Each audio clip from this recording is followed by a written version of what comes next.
Bueno, ya bajamos y... Sí, dale, pasamos.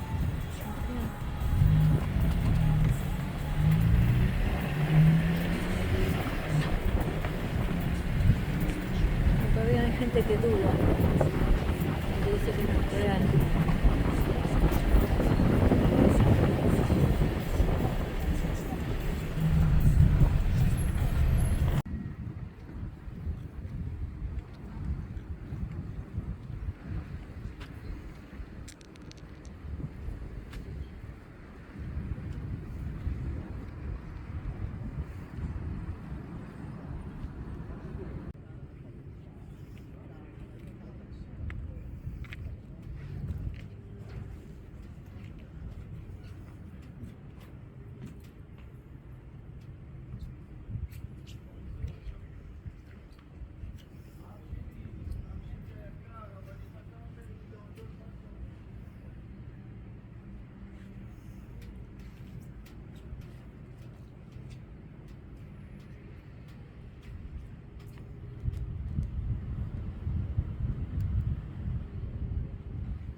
Voy.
Que lo trajeron de otro lugar.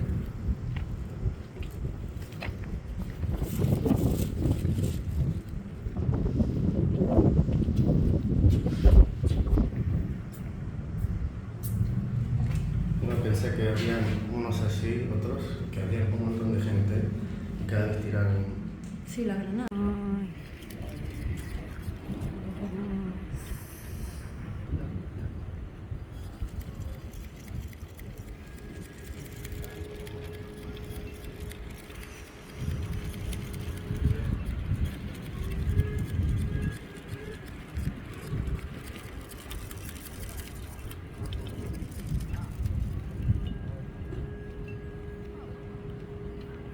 Estos chicos jóvenes,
así, lisos.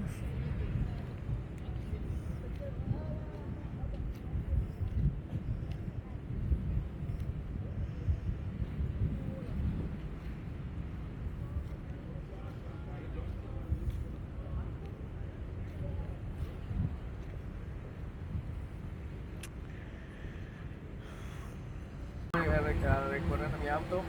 Cuando entré la fui a buscar a mi novia y le dije, le dieron unas pastillas que estaba medio Adormecida. adormecida. Y la metí enseguida al auto y empezamos a salir. Donde entraron había lleno de autos que no podíamos salir, estaba todo esto lleno de autos y no había salida. Y todavía estaban bombardear. Y entonces entendí que quedarse adentro del auto no está bueno porque si cae un misil todos nos explotamos. Entonces la saqué atrás debajo de un puente y empecé a traer gente. Yo enseguida estuve haciendo cosas así instintivamente. El soldado que era me salió. Y cuando empecé a traer gente de debajo del puente, escuché a una persona volviendo del lugar de donde vinieron ustedes. Escuché, hay terroristas que vinieron para acá. Como que después empecé a pensar de otra forma, dije, oh, hay terroristas, es otra cosa, no es bueno quedarse acá. Y empecé a agarrarla y a caminar yendo para... ¿Ese es el oeste? ¿Para? ¿El oeste? No. Para el oeste. Oeste, donde sale el Oeste. sol. Este. El este. Porque dije, allá es Gaza, entonces tenemos que ir para el otro lado. Y empezamos a caminar, más o menos 500 metros, y entendí ahí que no puedo llevarla, porque es muy pesada y de ahí nos vamos adelantando. Entonces volví para agarrar el auto, bajé debajo del puente y vi como una ruta que puedo dar la vuelta y después ir a buscarla. Y empecé me manejé hasta allá y fui andando hasta que un tiempo ya estuve pasando mucho tiempo y dije, bueno, por ahí vuelvo. Y estoy con el coso bajo, la ventana baja, y estoy escuchando el tiempo que estoy viajando, escucho los tiroteos. Y estoy escuchando tiroteos que no son de nuestros soldados, porque eran automáticos. Y ahí entendí que era un poco más grave.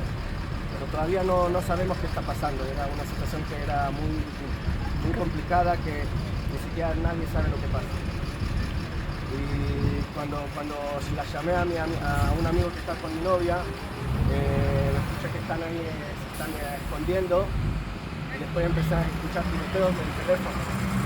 Y el instintivo mío, en vez de volver, fui directamente, puse más gas y en el camino vi unos chicos que corrieron, escaparon de los terroristas y los subí al auto y después lo dejé más adelante. Y yo empecé a volver caminando porque estaban un montón de gente corriendo y no podía. Entonces cuando llegué a mi novia, ya estaban los terroristas estaban acá, más o menos a las 7:30, algo así. Y cuando llegué estaban escondidos al lado de un árbol. Y le dije, bueno, nos quedemos acá hasta que nuestros soldados terminen lo que tienen que hacer. Y cuando me iba a bajar, me dispararon a la cabeza y le pegaron atrás de un árbol que estaba atrás mío. Y yo enseguida me puse en el piso y dije, no nos podemos quedar acá, es peligroso. Empezamos a correr. En el camino habían un poco de autos y gente que corría. Y después el último auto que estaba en la fila, nos escondimos ahí y esperamos que pare los tiroteos. Y vi alrededor mío un montón de gente que no sabían qué pasa. Estaban así muy asustados que ni siquiera sabían qué hacer y me miraban como qué tienen que hacer. Y empecé a decir, cuando les digo, empiecen a correr con la cabeza abajo, porque había como un lugar que era más o menos así, y de pronto había silencio. Y cuando iba a gritarles, corran ahora, un RPG se explotó 20 metros atrás nuestro y empezaron a tirarnos tiros de los dos lados y empezamos a correr. En el camino yo empujo a mi novia, la estoy empujando, y miro para atrás y veo gente que se cae. Y como estuve luchando con un instinto en el ejército, nos estudian los enfermeros que nunca dejamos heridos atrás. Pero pienso que tengo a mi novia, no la puedo dejar. Estoy luchando con gente que están cayendo atrás, pero sigo porque en la casa hay un padre que está esperando a mi novia que dice, si no la traes te voy a matar a vos. Entonces digo, bueno. Y corrimos y a un tiempo llegamos ya a un final que era solamente saltar a un precipicio. Y la empujé a mi novia para que caiga y yo me tiré. Y lo que no me di cuenta, que después cuando llegamos al auto, cuando busqué las llaves, se me cortó todo el pantalón, el bolsillo y las llaves se pusieron. Gracias que dejé las ventanas abajo, pude abrir, agarrar un poco de agua, un cuchillo que tenía, una mochila y las cosas que eran sentimentales y nos fuimos. Y empezamos a caminar y de pronto veo a un policía que estaba así asustado. Le pregunto, ¿qué pasa? ¿Qué hacer? Y nos dijo, ir caminando. Ahí me di cuenta que estamos solos, que él me tiene que ayudar y él está así, entonces tengo solamente a mí y a mi novia. Y mi novia todavía no estaba bien, estaba con las pastillas y estaba más o menos. Y en ese lugar había una chica que recibió una bala en la pierna y yo le empecé a hacer el torniquete, cosa que estudié en la enfermería. Y le subimos a un auto que pasó y se fue. Después de cuántos metros, unos cuantos kilómetros, llegamos a una granja y ahí empezaron a llegar un montón de grupos que escaparon. Y porque había agua, entonces todos se llevaron ahí porque no había agua y empezamos a tomar. Y de a poco la gente se fue caminando. Yo me quedé con un grupo de 10 personas y empezamos a esperar. Una amiga que estaba ahí empezó a llamar a gente de la seguridad y nos decían 10 minutos alguien va a venir. Pasa media hora y nadie viene. Y otra media hora y nadie viene. Y ahí estoy más o menos haciendo teléfonos con mi familia y entendiendo qué está pasando. Y de lejos veíamos a Ashdod prendiéndose fuego. Todavía caían misiles y todavía escuchábamos tiroteos. Y de pronto vimos el primer helicóptero, que era el helicóptero de rescate, pero ese helicóptero fue solamente para ver la situación de arriba. Y le estamos haciendo así, y más o menos 500 metros veo saliendo una persona de donde hay ramas y árboles. Una ramada. Arbustos. Y al principio pensé que era un terorista. Y grito un terorista y de pronto veo que está sin remera y caminándose y volvió a la rama. Y dije, hay alguien que necesita ayuda y empecé a correr a salvarlo.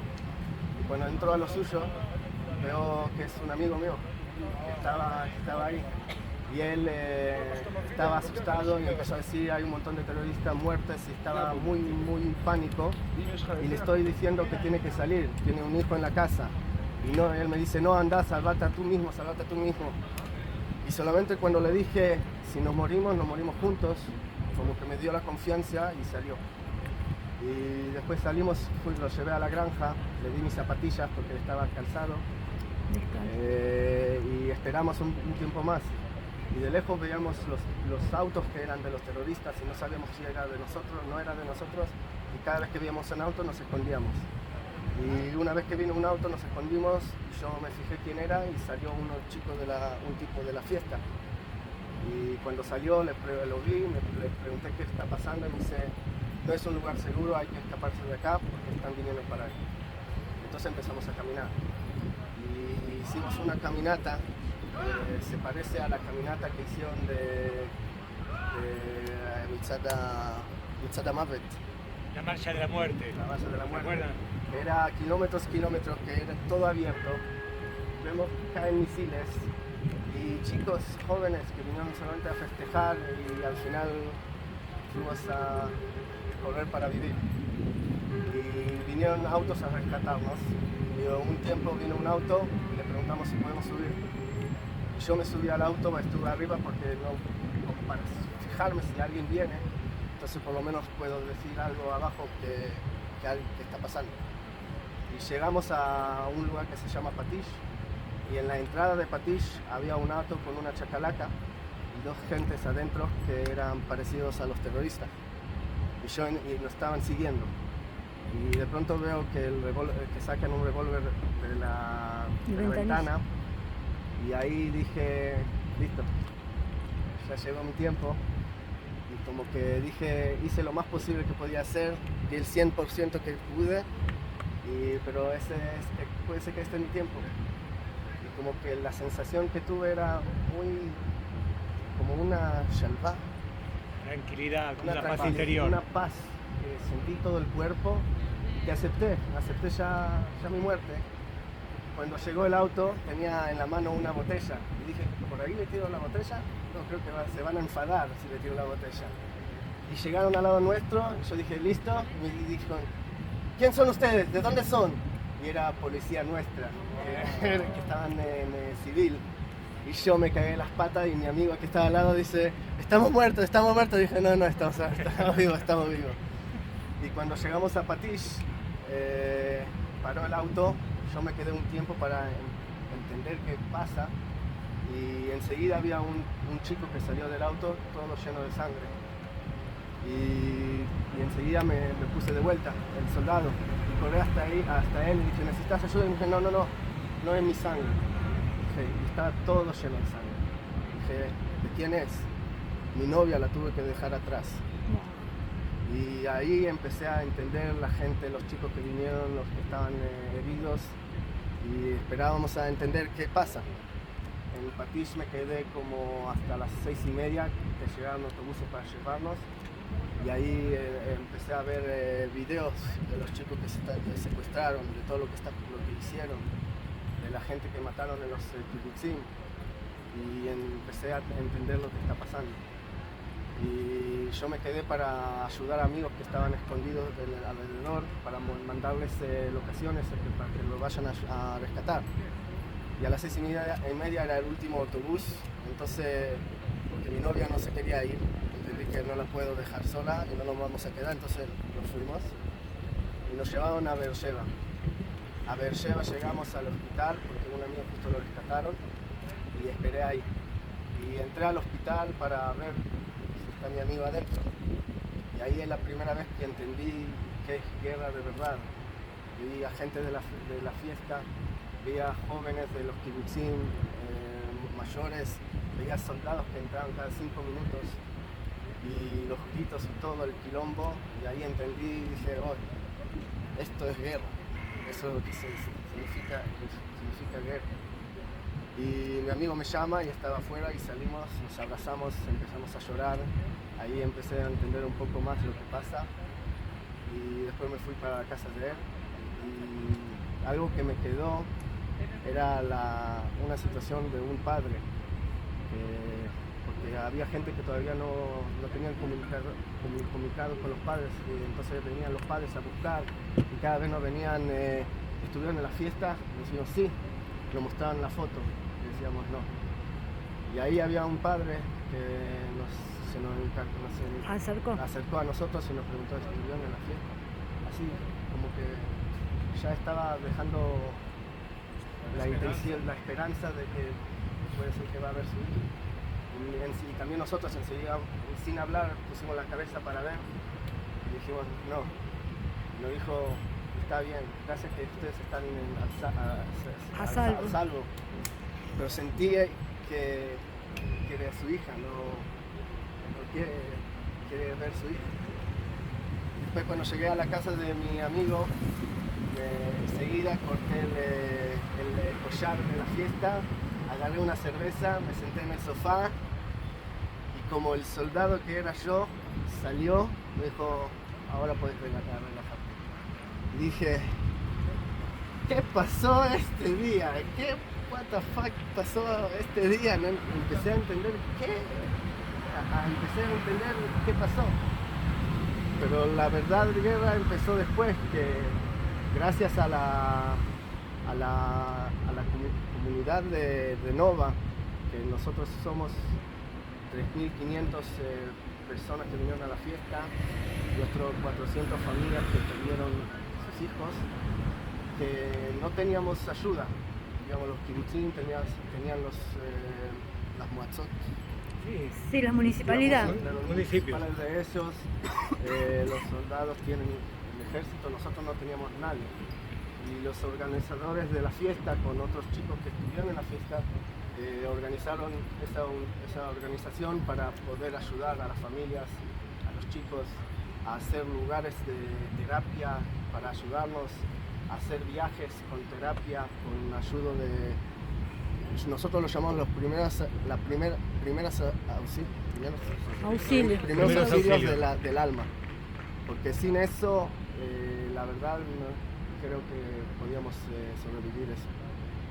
Y la primera vez que me di cuenta que yo ya tenía un trauma del ejército, entonces entendí que tengo que salir a fiestas, tengo que salir a ver gente, tengo que empezar a recuperarme. Pero es la primera vez que vi a mis amigos que empezaron a sufrir como yo sufrí después del ejército. Y era como que me vi reflejado. El espejado de mí en esa época. Y la única cosa que les dije es intentar todo. No hay una cosa que es correcta, cada uno tiene que buscar su cosa para recuperarse y nunca dejar de intentar. Y hasta ahora intentamos, hasta ahora hacen cosas que eso no nos salva la vida. Y todavía hay gente que necesita ayuda, y todavía hay cosas que hacen para ayudar. Yo hice un montón de tratamientos, hice un programa que nos enseñan cosas de trauma, cosas de NLP, cosas que nos dan herramientas para ayudar también a nosotros. Y de esa cosa salimos también como estoy acá, a hablar, a contar el cuento, al exterior a contar, a hacer grupos de ayuda y seguir eso, lo que el país con tanto no nos ayudó. Y gracias a eso nos podemos seguir, hacer estas cosas para las familias, para los chicos que no sobrevivieron. Y todavía también tenemos amigos que están en Gaza, secuestrados, y eso también ayudan a las familias que están ahí, que están esperando a sus hijos. Y nunca dejamos de luchar, porque eso es algo que nos va a llevar toda la vida. Y lo que aprendí de todo eso es primero que después del ejército empecé con post-trauma, siempre tenía en mi cabeza cómo voy a actuar en una situación así. Y para mí era como un mifhan, como una prueba. Un examen de la vida, de que tengo algo que tengo que dar más confianza a mí. Y por eso me ayudó a a recuperarme y también a dar confianza en mí, que tengo algo que siempre después del ejército como que tenía miedo porque pasé situaciones muy difíciles y después por eso lo acepté y empecé a recuperarme, a hacer cosas y a empezar más o menos mi vida. Y algo más de mí que un año después, en el 8 de septiembre, había un atentado acá en Israel que mi papá murió. Y antes de ayer, el 8 de septiembre. Hoy es 11. El 8 fue un año de la muerte. Un año de la muerte. El 8 de septiembre. Del asesinato. Mi padre se lo asesinaron en un atentado. ¿Quién? Atentado en un pigua. Sí, ¿quién es? Mi padre, Marcelo. Adrián Marcelo. ¿Lo conoces? El año pasado. Sí, el año pasado. Y eso también es como que ahí me reí un poco de qué gracioso es Dios. Ni siquiera terminé un año de recuperarme y pasó lo que pasó con mi papá. Pero sí me ayudó a ser más feliz, a sonreír más, entender que todo puede pasar en la vida, no sabemos cuándo puede pasar y que tenemos que sonreír, festejar, hacer las cosas en el corazón, que lo hace bien, porque si no, ¿qué vida vivimos si no hacemos eso? Y un día podemos irnos sin saber. Y gracias a ustedes, que cuento también en español, es como que pasa un proceso acá con él antes de llegar, sentía algo en la panza, digo, igual, tanto tiempo tampoco no conté mi cuento y en español ahora. Y gracias a ustedes es como otro pase para mí, para la recuperación. Entonces le digo muchas gracias y gracias que están acá. Gracias que ustedes quieran también saber un poco más de lo que pasa acá, lo que pasó, porque después de la Segunda Guerra Mundial, lo que pasó allá con los judíos, dijimos que cuando teníamos nuestro país que nunca va a pasar algo así. Y Dios dice que siempre puede pasar cosas así, en cualquier lugar. Entonces tenemos que seguir viviendo en forma bien, y amar, querer. Y al que viene, el que no quiere estar acá, vamos a luchar para nuestro lugar, porque si pasamos lo que pasamos es ya, para poder vivir acá, y después de vuelta pasamos acá, entonces no vamos a dejar que nos echen, no tenemos otro lugar. Entonces, gracias a ustedes, y si quieren preguntar unas preguntas,